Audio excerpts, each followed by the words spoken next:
It's Balochistan that is facing a seminal moment despite all attempts by Pakistan Army Chief Asim Muni's forces to crush dissenting voices. The prominent human rights activist has now declared that Pakistan has lost control over majority of Balochistan. कौन सी जंग आपने जीती है जिस चीज के लिए तुम्हें भर्ती किया गया था, जिस कौम की तुम तनख्वाहें खा रहे हो? तुमने इस मुल्क के लिए किया क्या है सिवाय इसके कि अपनी कौम और अपने मुल्क पर चढ़ाई करने के? ऐसा है कि शोले आग के फैल रहे हैं और ये अगले चंद रोज में उसकी असरात शदीद से शदीद तर होने जा रहे हैं। हुकूमत को ये वाज़े तौर पे ऐलान कर देना चाहिए कि हम डिफॉल्ट कर चुके हैं और इसका उन्होंने सबूत भी पेश कर दिया। उनका ये दावा है कि पाकिस्तान डिफॉल्ट कर चुका है लेकिन हुकूमत इसे तस्लीम नहीं कर रही। Mir Yar Baloch, who had proclaimed the independence of Balochistan last. इससे पहले बैरिक गोल्ड ये फैसला सुना चुका है कि सिक्योरिटी की वजह से यहाँ हम काम नहीं कर सकते। अब चाइना भी कह रहा है कि हम यहाँ काम नहीं कर सकते, बलूचिस्तान में हालात इतने खराब हो गए हैं। और इस खबर ने भी मेरे रोंगटे खड़े कर दिए हैं और वो भी पाकिस्तानी मीडिया को नहीं चलाने दी जा रही। पूरे social media, main stream media, Pakistan का हो, इंडिया का हो, बलूचिस्तान के बारे में जिक्र किया जा रहा है। बलोच ये जो मांगते हैं, आज़ादी मांगते हैं, ये आज़ादी नहीं दी जा सकती क्योंकि उनके मुतालबात गैर आईनी हैं। वो कहते हैं हमारे मुतालबात आईनी है। रिपब्लिक ऑफ बलूचिस्तान जाग रहा है। बलूचिस्तान लिबरेशन आर्मी के एक्शंस की वजह से कई चाइनीज वर्कर्स वापस जा चुके हैं चाइना में। वो लोग वहां पर एक डेंजरस एनवायरनमेंट में काम नहीं करना चाहते। डिफॉल्ट अगर ये इस वक्त ऐलान कर देते हैं तो आसिम मुनीर साहब का मुकम्मल सरेंडर अनाउंस हो जाए। रिपब्लिक ऑफ बलूचिस्तान की डिफेंस और सिक्योरिटी फोर्सेस ने 85% बलूचिस्तान टेरिटरी सिक्योर कर ली है। अगर ये झूठ होता ना तो फिर चाइनीज कंपनीज क्यों डर के भाग रही हैं?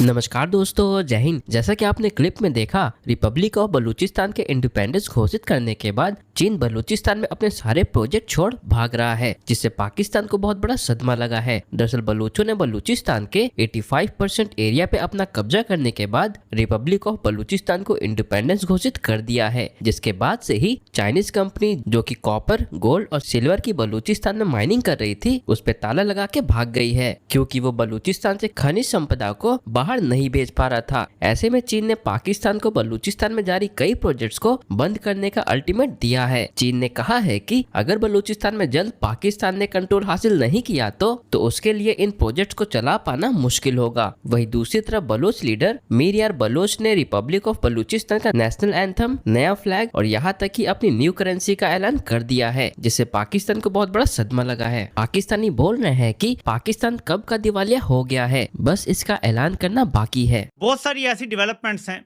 जो छुपाई जा रही हैं, जैसे कि आजाद कश्मीर में मुबैना तौर पे जो कत्लेआम किया गया है, जो लोगों को मारा गया है, कोई 28 तादाद बताई जा रही है टोटल अभी तक। और जो कुछ बलूचिस्तान में हुआ है वो भी छुपाया जा रहा है। उसके बारे से भी बताता हूं। इंटरनेशनल मीडिया ने कुछ रिपोर्ट किया है आज क्या हुआ है बलूचिस्तान में। नाज़रीन, जो खबर आ रही है वो बड़ी खतरनाक है पाकिस्तान के लिए। पहले हम जरा इसका जायजा ले लेते हैं। China backed copper mine threatens Pakistan shutdown over security risk. Worsening violence in Balochistan imperils Islamabad's resource ambitions. Almost all of the project's output, which accounted for most of Pakistan's roughly $750 million of copper products last year, is exported to China, according to official statistics. China की चाइनी हुकूमत से जुड़ी हुई company China backed copper mine जो है, उसने धमकी दी है पाकिस्तान को कि तुम हमें सिक्योरिटी फराहम करने में नाकाम होगी, इसलिए हम अपना काम यहां ठप के जाने लगे हैं। इससे पहले बैरिक गोल्ड ये फैसला सुना चुका है कि सिक्योरिटी की वजह से यहां हम काम नहीं कर सकते। अब चाइना भी कह रहा है कि हम यहां काम नहीं कर सकते, बलूचिस्तान में हालात इतने खराब हो गए हैं, और बाकी भी जहां जहां माइंस हैं वहां पे ये मुकम्मल तौर पे नाकाम हो गए हैं, नामुराद हो गए हैं। और इनके हालात ये हैं कि यकीन माने आप तसव्वुर नहीं कर सकते कि मुल्क के हालात कितने बुरे हो चुके हैं। अगर मैं आपको सिर्फ लिस्ट बताना शुरू कर दूं ना, मेरी आधी वीडियो चली जाएगी। इन 4 मनहूस सालों में जब से ये मीर जाफर आया है और इसके साथ ये अर्दरी लगा है, कितनी कंपनियां पाकिस्तान छोड़ गई हैं, तसव्वुर करना नामुमकिन है। नौबत यहां तक आ गई है कि जैज अपने 11,000 टावर्स या जितने भी हैं वो भी बेचने के लिए तैयार है। कैपिटल खड़ा करना इतना मुश्किल हो गया है पाकिस्तान जैसे मुल्क में। अब आपको एक और खबर बताता हूं इसके साथ जुड़ी हुई। और आपके वो भी रोंगटे खड़े करेगी। ये अब अल जजीरा रिपोर्ट कर रहा है, ठीक है। अल जजीरा से तो वैसे भी इनको थोड़ी सी आजकल तकलीफ है। At least 7 people were killed after security forces allegedly opened fire on protesters in Pakistan administered Kashmir during demonstration demanding reforms. ये आज की खबर है। The region faces curfew like restrictions and an ongoing internet shutdown. ये आज की खबर दे रहा है अल जजीरा कि 7 मजीद लोगों को मार दिया गया है। पाकिस्तान में ये खबर देना अलाउ नहीं है, अल जजीरा दे रहा है। इसके साथ एक और खबर आती है और उस खबर ने भी मेरे रोंगटे खड़े कर दिए हैं और वो भी पाकिस्तानी मीडिया को नहीं चलाने दी जा रही।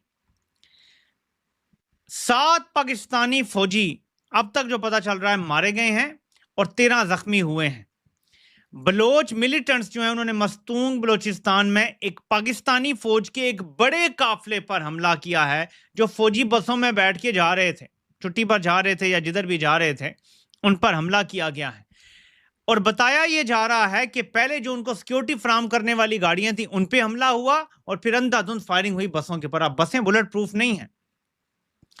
बताया तो जा रहा है कि 7 मारे गए, 13 जख्मी हुए, लेकिन आप जरा तसव्वुर करें कि जब अंधाधुंध बस पे फायरिंग होगी तो बचने का कितना चांस होगा, कितने लोगों का। और एक बस नहीं थी, बसें थी। बताया जा रहा है एक बस नहीं थी, बसें थी। तो सूरत हाल आजाद कश्मीर में खुद कत्लेआम कर रहे हैं, बलूचिस्तान में कत्लेआम हो रहा है, ये भी कर रहे हैं। और सूरत हाल हर तरफ से काबू से बाहर है। बारिक गोल्ड छोड़ चुका, चाइना जाने की धमकी दे रहा है, छोड़ के जाने की। सारी कंपनियां बड़ी बड़ी मल्टीनेशनल छोड़ गई हैं।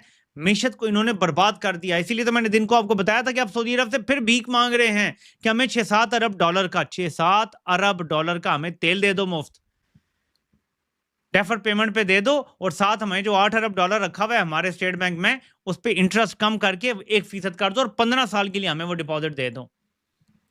ऊपर से ये आजाद कश्मीर के लोगों को भारत के साथ लिंक जोड़ने की जो कोशिश कर रहे हैं। हर दूसरे दिन खबर चलवाते हैं अपने टाउटों से कि जी भारतीय करेंसी निकल आई, डॉलर निकल आए, भारतीय रॉ के साथ राब्ते निकल आए। ये झूठ है। सब जानते हैं कि पाकिस्तान के अंदर कोई गद्दार नहीं है। इस तरह जो अपने हक के लिए बाहर बैठा हुआ है वो कोई गद्दार नहीं है। मारंग बलोच भी गद्दार नहीं है और ना अवामी एक्शन कमेटी वाले गद्दार हैं। हुकूमत को ये वाज़े तौर पे ऐलान कर देना चाहिए कि हम डिफॉल्ट कर चुके हैं, और इसका उन्होंने सबूत भी पेश कर दिया। उनका यह दावा है कि पाकिस्तान डिफॉल्ट कर चुका है, लेकिन हुकूमत इसे तस्लीम नहीं कर रही। हुकूमत को ऐलान कर देना चाहिए कि हम डिफॉल्ट कर चुके हैं, क्योंकि डिफॉल्ट की सारी निशानियां पूरी हो चुकी हैं। अगर आपका कर्जा जीडीपी का 50% हो जाए तो यह डिफॉल्ट की अलामत है, जबकि हमारा कर्जा जीडीपी का 70% हो चुका है। यह जरा आप समझिए, जो कौमी पैदावार होती है ना, कुल पैदावार, कि एक साल में आपने क्या कुछ बनाया, कितने का बनाया। अगर किसी मुल्क की तमाम पैदावार या कौमी पैदावार पूरे मुल्क की जो है, जिसको जीडीपी कहते हैं, उसका आध में उसका कर्जा हो जाए ना, तो वो डिफॉल्ट हो जाता है। लेकिन हम 70% तक हमारा कर्जा पहुंच गया है हमारे टोटल जीडीपी के। तो पाकिस्तान को अनाउंस करना चाहिए। वो ये कह रहे हैं हसन जफर साहब, लेकिन पाकिस्तान डिफॉल्ट का इसलिए भी ऐलान नहीं कर रहा कि हमारा ग्रे एरिया बहुत बड़ा है, यानी पाकिस्तान जो है उसके और भी बड़े मसाइल हैं। और डिफॉल्ट अगर ये इस वक्त ऐलान कर देते हैं तो आसिम मुनीर साहब का मुकम्मल सरेंडर अनाउंस हो जाएगा कि मईशत में पूरी तरह नाकाम हो गए। क्योंकि एक भी फील्ड में आसिम मुनीर साहब कामयाब नहीं हुए। ये मैंने आपको बताया, मुकम्मल फेलियर हो चुका है मौजूदा रजीम का। और ये पूरी कहानी आपको इन 2 जुमलों में, जो अभी हसन जफर साहब के मैंने आपको बताए, मईशत के माहिर हैं, वो ये बता रहे हैं किस तरीके से हम सिक्योरिटी के बहाने बनाकर दुनिया को कहते हैं कि हम पैसे नहीं दे सकते या हमारे हालात बहुत ख़राब हैं, हमारी मदद करें। और दूसरा, हम डिफ़ॉल्ट कर चुके हैं लेकिन हुकूमत अनाउंस नहीं कर रही, ये बात भी इन्होंने क्लेम किया।